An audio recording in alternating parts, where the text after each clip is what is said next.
Salut les amis, écoutez, aujourd'hui je suis avec Alain. Bonjour à tous, je m'appelle Alain Bordelier, donc apiculteur amateur. Voilà, c'est pas mon métier premier puisque je suis ambulancier. Je serai de voir un peu la fabrication des harpes électriques avec un module en impression 3D fait en PETG.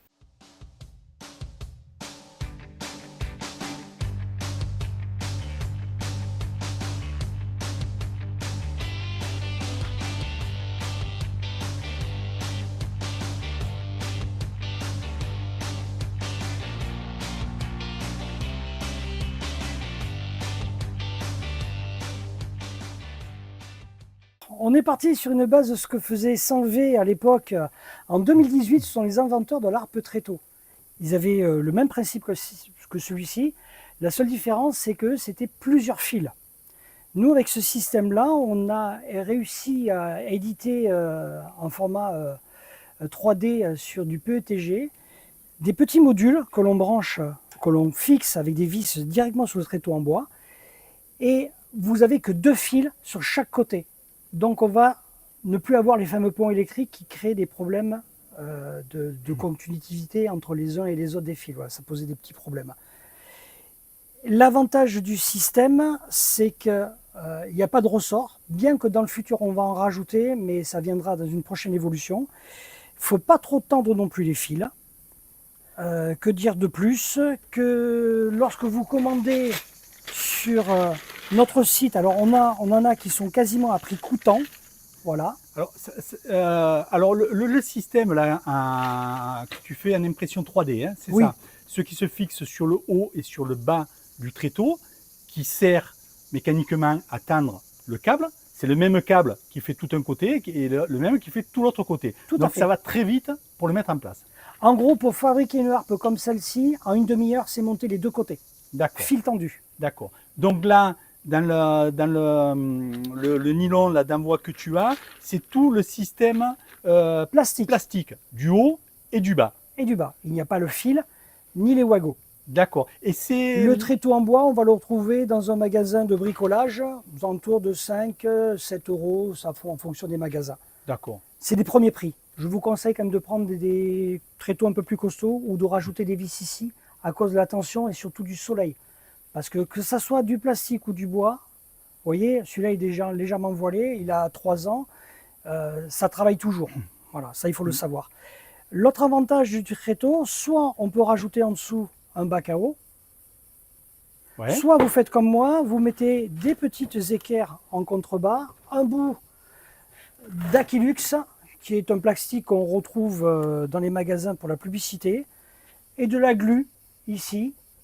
Vous mettez de la glu, alors prenez des gants quand vous mettez votre glu, vous en mettez un petit peu ici de chaque côté, et le frelon quand il tombe, il se colle. D'accord, donc on met sur le plateau qu'on met dessous, on le fait avec ce qu'on veut. Il n'y a pas de matériaux préconisés, vous le faites avec ceux que vous avez à la maison. Hein, voilà. Avec du plastique, quelque chose qui est en matière plastique, c'est mieux parce que ça garde pas l'eau, c'est plus pratique. Et dessus, tu mets de la glu pour que quand un frelon asiatique tombe, il se fasse piéger. Et systématiquement, c'est le principe, il appelle ses congénères. Exactement. D'accord. L'avantage, c'est qu'on n'a plus l'eau en dessous. Nous, dans notre région, l'eau en plein rucher, voilà, vous avez des frelons qui tombent dedans, ça finit par sentir mauvais, c'est une catastrophe. Tout ce qui est à base de d'eau, j'ai arrêté. Voilà. Là, c'est vrai que ça fait une harpe sèche. L'avantage aussi, même, vous mettez 3-4 frelons déjà, vous attrapez, vous les mettez au milieu collés, ça va appeler les congénères. L'avantage aussi ici, vous avez sur l'équerre ici, vous pouvez rajouter un petit asseau en bois au beau milieu et vous mettez quelques brèches de miel aussi ici. Quand on arrive septembre, octobre, ils adorent ça. Ouais, alors là, ils en raffolent. Ouais.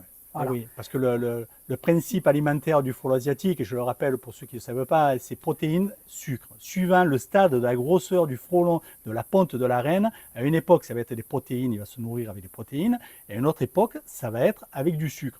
Donc si vous mettez de la brèche, qui est à la base sucrée, parce que c'est là où on va retrouver le nectar, le miel, donc là, ça vous fait un appât supplémentaire pour attirer le frelon asiatique pour qu'il puisse passer dans la harpe. Alors, juste pour un petit renseignement technique, tes écartements de fil, je sais que tu as changé la dimension.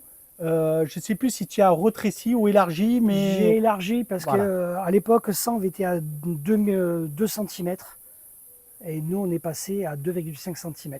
D'accord. Et on peut monter jusqu'à 30 mm. 30 mm.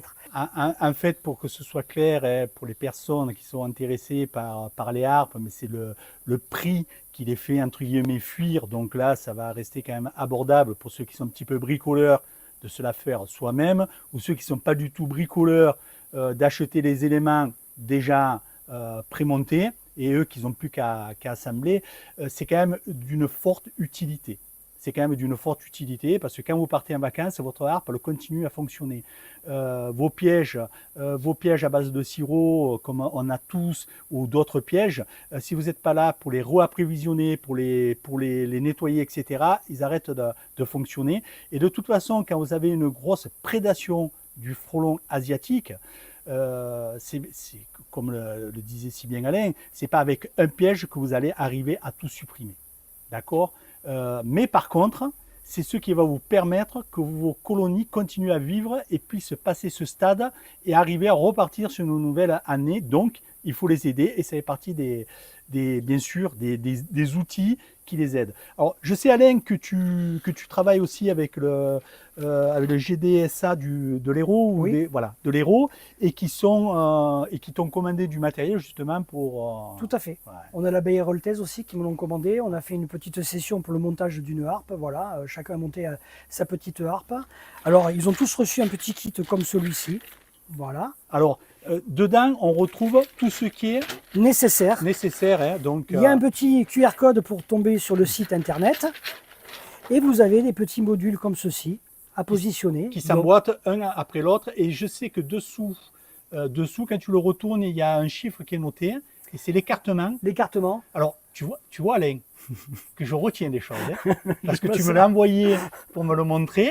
Je n'avais pas compris à quoi servaient les chiffres. Je te l'ai demandé et tu m'as dit c'est pour savoir l'écartement des câbles. Donc, oui, parce que j'avais l'intention d'en faire des plus grands et plus petits. Pour le moment, je suis resté à cette taille-là. D'accord. Donc, vous voyez, alors le B pour le bas, mais ça... Et le A, c'est pour le haut, mais j'ai oublié le H. Non, à l'origine, c'est pas comme ça, mais bon. Je positionne le A en haut, tout bêtement, mais vous le verrez sur le site internet pour l'explication. Ici, vous avez le système de départ qui permet aussi de faire l'arrêtoire en même temps. Voilà, ça permet, c'est un système... voilà. Mais vous le verrez très bien sur le site. Les vis se sont fournies avec. Voilà. Pourquoi? Parce que c'est les vis qui sont auto-perceuses et qui vont bien pour ce type de tréteau. Donc, tout simplement, la personne qui veut te commander ce kit, il va sur ton site, ou alors s'il veut ça fabriquer avec une imprimante 3D, ça la fabrique. Il peut, parce que le lien pour le téléchargement du fichier SLT est disponible. Il est disponible sur le site, donc c'est gratuit, vous téléchargez et vous l'imprimez si vous avez une imprimante. Si vous n'avez pas d'imprimante, je vous déconseille quand même d'acheter une imprimante 3D que pour ça. Parce que ça va vous coûter cher le piège, hein, entre guillemets, la harpe. Donc là, vous pouvez le commander directement à Alain. Alors, moi, si j'ai un conseil à rajouter hein, sur les tréteaux, le défaut que j'avais trouvé, mais après j'avais trouvé bien sûr une solution, et je pense qu'Alain, la solution, il la connaît, mais comme il n'a pas dit, je vais en profiter quand même pour la placer, c'est si vous la posez sur un terrain plat, c'est sûr que la harpe, elle est bien droite. Si vous avez des décalages, parce que on est rarement des ruches posées sur un billard hein, ou sur un parking goudronné, donc il y a des décalages. Ce que je vous conseille, c'est sous la harpe de faire un trou avec un fourré de 8 ou de 10, de rentrer un morceau de tige filetée à l'intérieur avec un écrou, et comme ça, vous pouvez la régler pour la garder un petit peu plus de niveau. Je pense que tu devais connaître. Alors moi, je fais différemment. Je mets ça carrément sur des palettes avec du géotextile. D'accord. Pourquoi?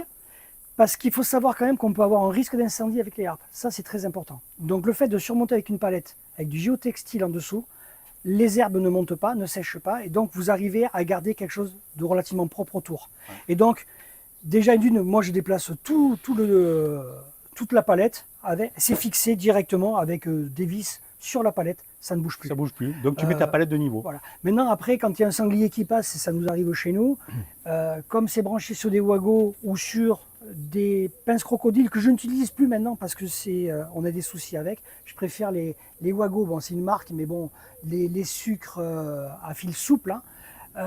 Si un sanglier passe, déjà c'est de nuit, donc déjà, mais surtout il va tout arracher, donc l'arbre ne fonctionnera plus. Voilà, elle va s'arrêter. Et de façon de nuit, alors je monte le boîtier tant qu'on y est.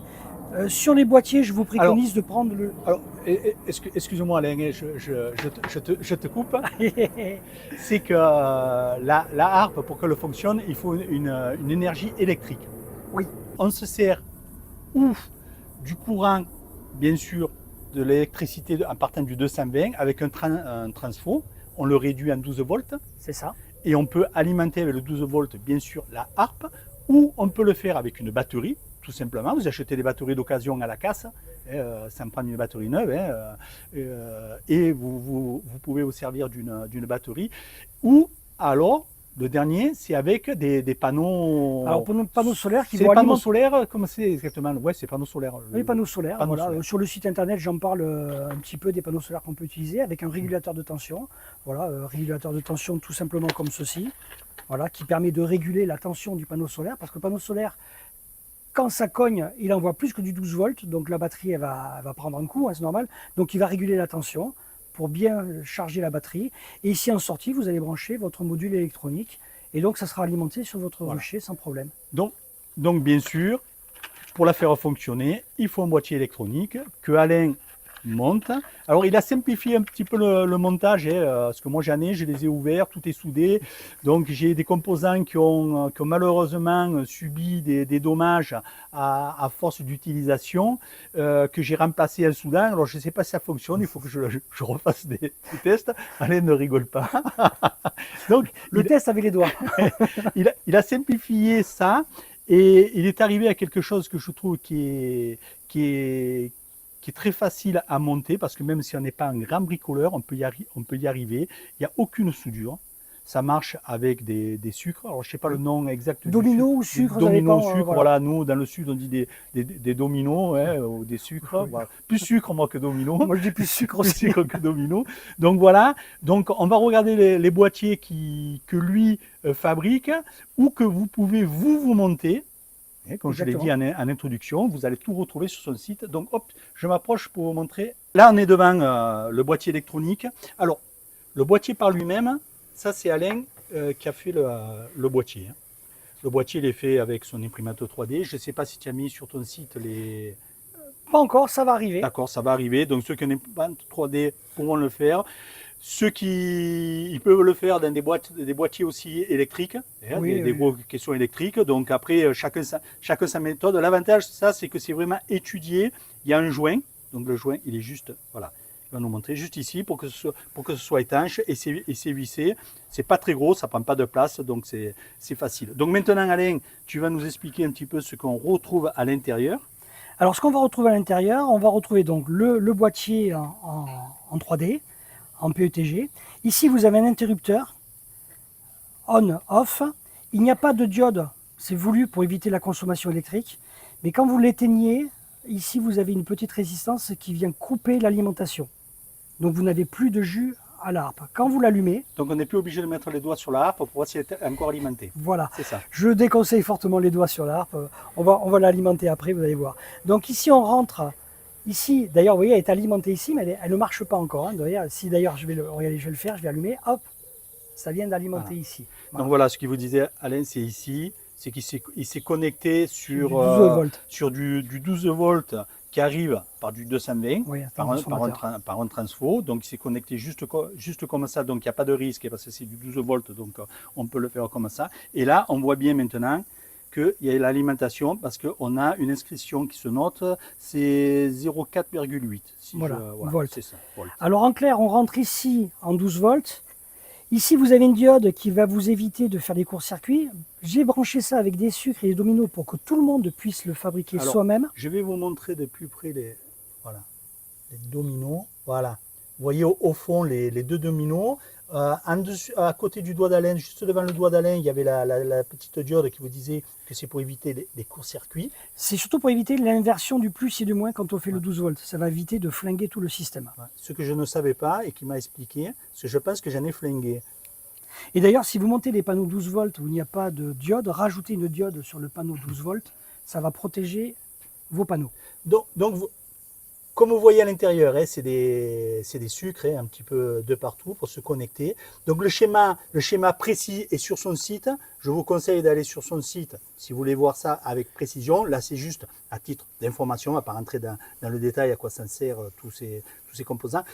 Après, est-ce que tu sais à peu près en puissance de sortie combien on a? 1800, 2000 volts à peu près. D'accord. Donc voilà, on va faire claquer un par exemple. Voilà ce qu'on a. Ah oui, super, parfait. Alors donc on va le brancher ni plus ni moins chaque côté, comme ceci. Et là vous avez votre arc alimentaire. On ne va pas mettre les doigts pour contrôler, mais on va contrôler avec quelque chose.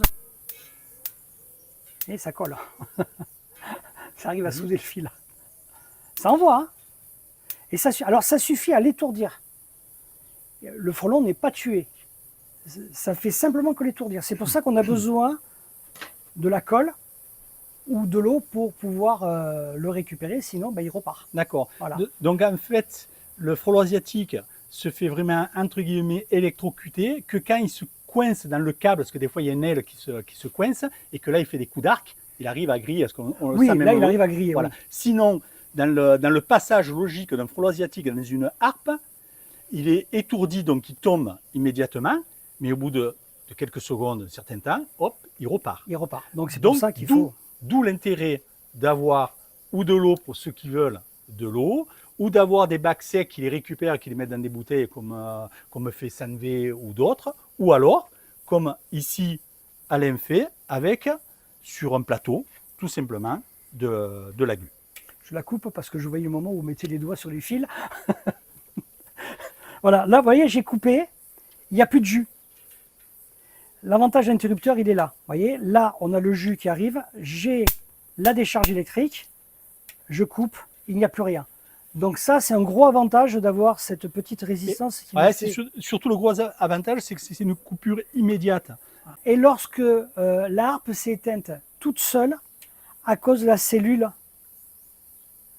jour-nuit, il n'y a pas eu de décharge de la harpe. La harpe reste chargée puisque le condensateur ici, il est chargé. Donc, elle va émettre encore une fois. Elle va continuer à émettre pendant un certain temps. Ok. Mais écoute Alain, super. Maintenant, donne-nous quand même l'adresse de ton site. Eh ben, le plus simple. luttefrelonasiatique.fr. Vous avez un QR code et vous avez l'adresse mail aussi et mon numéro de téléphone. Alors ne vous inquiétez pas, vous ne tomberez pas forcément sur Lutte Frelon Asiatique, mais plutôt ambulancier que je suis. Voilà. Donc vous avez bonjour ambulance. Non, non. Ça peut arriver, mais je réponds au téléphone quand même et je réponds au SMS et je suis là pour vous donner un coup de main dans cette lutte. Voilà.